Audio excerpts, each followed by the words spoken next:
No sé si has entendido Romanos 8:29. Dice, porque a los que antes conoció, también los predestinó para que fuesen hechos conforme a la imagen de su Hijo, para que Él sea el primogénito entre muchos hermanos. Aquí utiliza este verbo proginosco y utiliza también el verbo proorizo.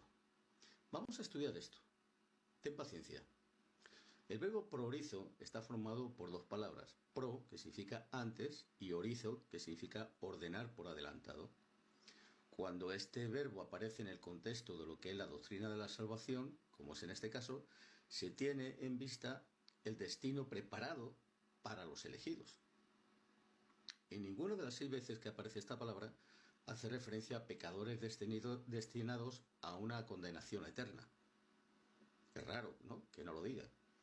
Mira, el verbo proorizo debe ser diferenciado del verbo proginosco, que significa saber de antemano, conocer de antemano, prever, anticipar.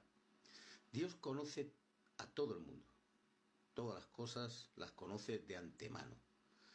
Y aquí Pablo está refiriéndose en Romanos a un grupo específico de personas. En Romanos 8:29 dice, porque a los que antes conoció. Aquí comienza con una conjunción porque y continúa antes conoció. Ahora bien, ¿quiénes son las personas a las que antes conoció?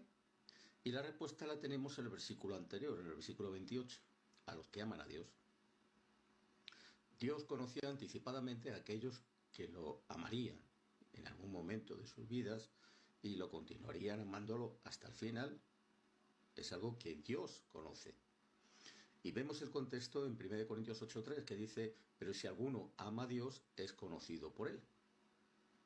El acto cognitivo por el cual Dios conoció de entre los hijos de Adán a aquellos que lo amarían, en respuesta a su gracia, de entre los hijos de Adán,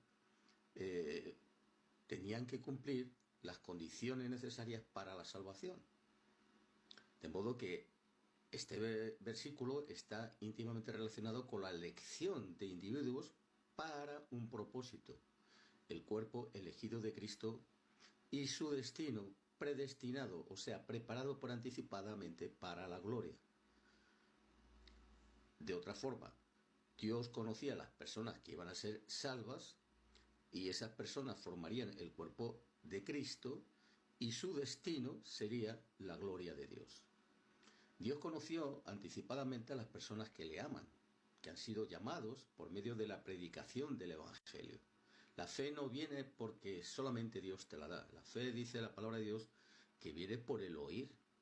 Hay que escuchar el Evangelio para que alguien crea y tenga fe. Entonces, todos aquellos que lo han escuchado y han creído y han obedecido al llamado, dice Romanos 8:28, sabemos que los que aman a Dios, todas las cosas les ayudan a bien.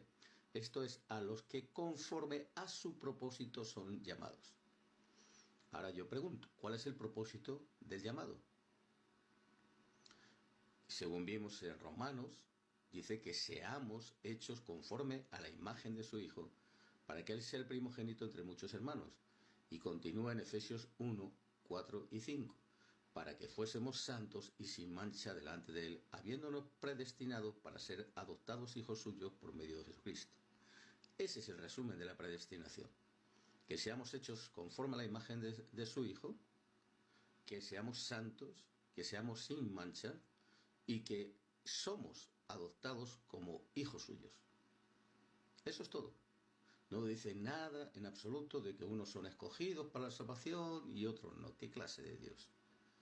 Eso solo dice la filosofía de Pelagio, que fue seguida por Agustín de Hipona, después por Scofield y por último lo que es la corriente calvinista, formando un evangelio paralelo, desvirtuado del mensaje de Juan 3:16. Digan lo que digan, que no lo sabemos interpretar, porque de tal manera amó Dios al mundo que ha dado a su Hijo unigénito para que todo aquel que en Él cree no se pierda. Todo aquel que en Él cree no se pierda. ¿Cómo podemos decir entonces eso de otra forma? Podemos decirlo también que cualquier persona que en Él cree no se pierda.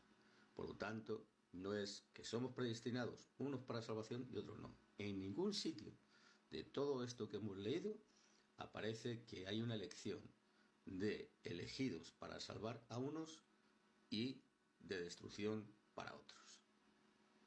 Espero haberte aclarado si has tenido la duda y que si te ha bendecido, me has bendecido. Que el Señor te bendiga.